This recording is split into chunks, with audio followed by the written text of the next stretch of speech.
Hello po mga manay and welcome sa ating kusina. Ngayong araw po samahan niyo ako dahil ito naman yung ituturo ko sa inyo dahil meron din nag-request nito, hindi ko na makita kung paano daw magluto ng pork asado.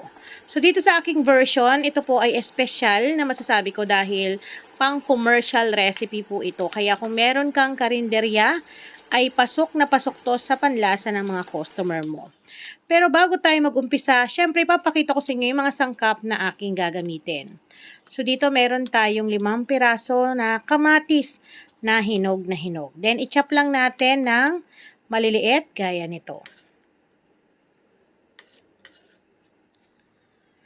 Pagkatapos natin ma-chop, set aside muna natin at gagamit naman tayo ng 2 pirasong medium size ng sibuyas na pula. Pwede rin po ang sibuyas na puti. I-chop ko rin siya ng maliliit.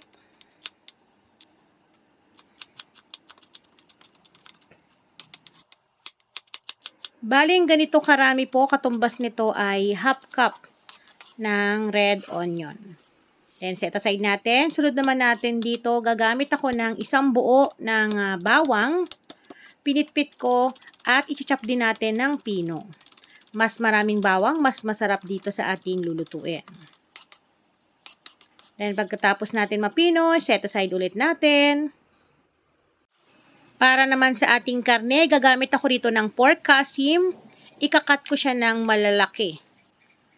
Pero nasa inyo kung gusto niyo pong maliit. Depende po sa inyo. Lalo na kung pangbenta, syempre kailangan natin liitan. Pero dahil pambahay lang tong aking lulutuin, nilakihan ko. Kasi masarap po sa ating pork asado ay yung malalaki ang tipak ng ating baboy. Ngayon, kung hindi kayo kumakain ng baboy, pwede naman po ang chicken and beef. Pagkatapos natin makat, ilagay lang natin sa ating lagayan. Ito po ay akin ang nalinisan. Dito, gagamit naman tayo ng kalamansi. Kakailanganin natin ng kalamansi juice. Bali, ito po ay, ang nagamit ko rito is 12 pieces. So, gumamit kayo ng salaan kasi hindi natin kailangan isama yung buto. Ang katumbas nito ay 1/4 cup. At dahil ready na yung mga sangkap natin, so napaka-easy lang, i-marinate natin. Naglagay ako ng 1 teaspoon ng pamintang pino, pwede rin ang durog. Yung ating bawang. Isusunod natin yung 1/4 cup ng calamansi juice. Siyempre, titimplahan din natin yan ng half cup ng soy sauce. Any brand ng soy sauce ay pwede nyo gamitin. Then, malinis yung aking kamay, kita nyo naman. I-massage natin yan. So, kailangan natin yan i-massage para kumapit yung timpla sa karne ng ating baboy. Kung gusto nyo panghandaan or pang karinderya, doblehin nyo lamang po yung sangkap na aking nabanggit. Wait, yung ating karning baboy po pala, ang sukat nito ay 1 kilo para sa mga magtatanong. Pwede kayong gumamit ng pork kiempo, pero sa akin gusto ko ay pork kasim. Pagkatapos ko ma-massage, i-cover natin to ng cling wrap. Then, ibabad natin. Siguro, at least, mas maganda po kung overnight. Pero kung nagmamadali ka kahit 3 oras. Pero kung nagmamadali ka pa rin, kahit 30 minutes ay pwedeng-pwede na. So, ibabad muna natin to ng mga at least 3 hours bago tayo mag-start magluto. Ngayon, makalipas ang 3 oras nating pagbabad sa ating karne, pwede na tayong mag-start magluto.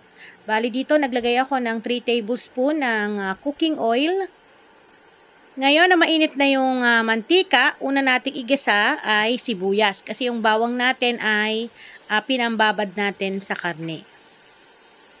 Haluin lang natin at lutuin sa katamtamang apoy hanggang sa lumabas yung kanyang aroma ng ating sibuyas.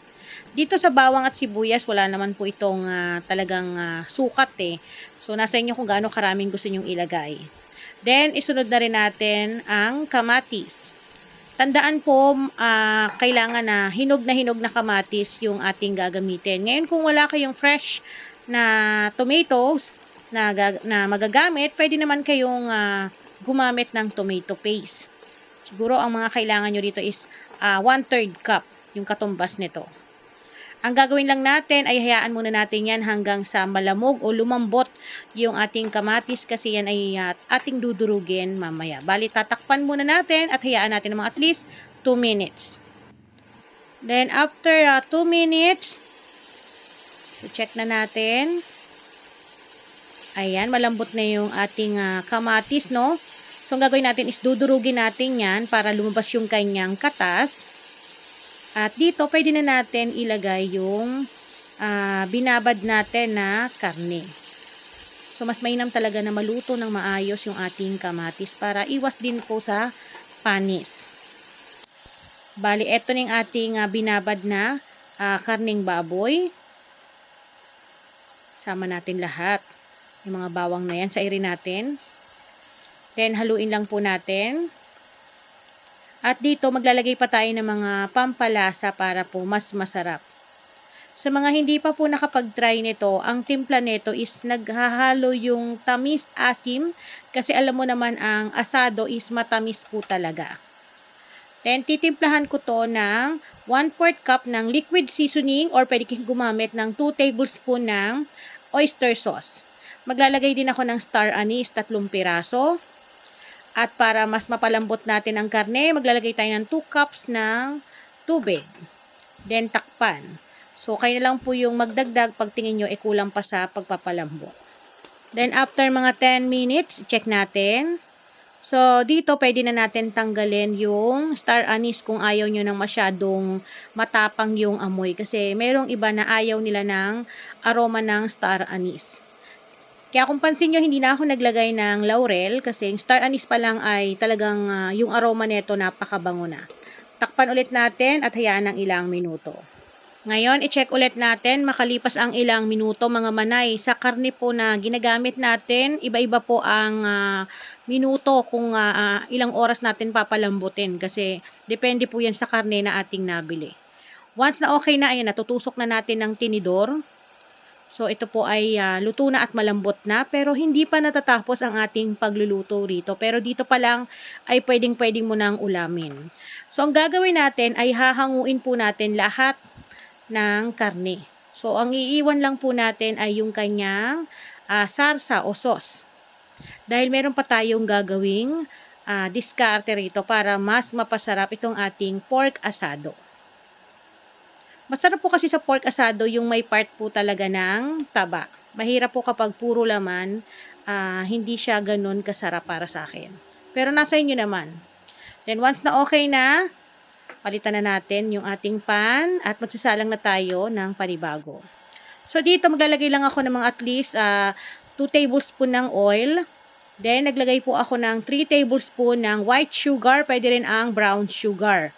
So, ang gagawin natin dito ay, ito ay ating tutunawin hanggang sa mag-caramelize. So, para tayong magluluto ng banana Q. So, kailangan natin yan mapadark. Then, makalipas ang ilang minuto, pag ganito na yung kanyang kulay, ayan, bumubula-bula na siya. Kasi yan po ay nagbibigay ng pait, tamis. Saka natin dahan-dahan ilalagay yung ating karne. Pero again mag-ingat po kasi may tendency na pwedeng tumalsik yung oil kasi mabibigla po yung ating sugar. Dahil yung ating pork ay may liquid.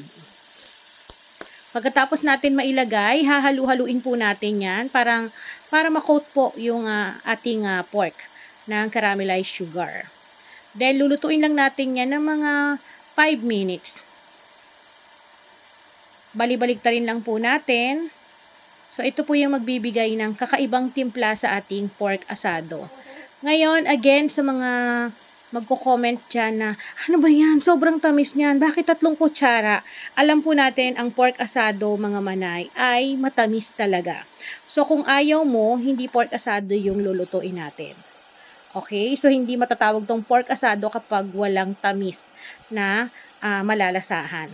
At once na okay na, ayan, so, pwedeng-pwede na natin tong tanggalin dito at isinalang ko ulit yung sauce o yung sarsa natin kanina at dahan-dahan na natin ibuhos itong ating pork. So, binalik ulit natin dito. Then, ito po ay lulutuin natin ng ilang minuto hanggang sa maiga yung kanyang sauce. So, kung pansin nyo, wala akong nilagay na asin kasi ang magbibigay na pampalasa dyan ay yung ating sugar, soy sauce, then yung ating liquid seasoning na nilagay kanina. After ng ilang minuto, eto na. Kita nyo, naiga na, no? Then, lumapot na ng maigi yung kanyang pinaka-sauce. Ngayon, kung magtatanong kayo, baka sobrang alat yan kasi ang itim na. No, mga manay, yung timpla niya is naghahalo yung tamis, asim, saktong alat kasi wala naman tayong asin na nilagay. At panalong-panalo talagang panghandaan, pangbenta, at syempre, pwedeng-pwede mong ihain sa iyong pamilya. Ngayon, okay na to. Pwede na natin iserve. Pwede na tayong mag-plating at eto na nga po ang ating special, ang aking version ng pork asado. So muli ako po ang inyong madiskarting nanay. Maraming salamat sa inyong panonood at sa nag-request nito, hindi ko na mahanap. Sa sobrang daming nagre-request.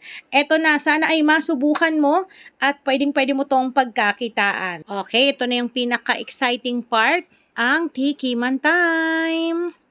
Grabe, napakalambot nito mga manay. As in, nagme-melt sa bibig mo kapag natikman mo.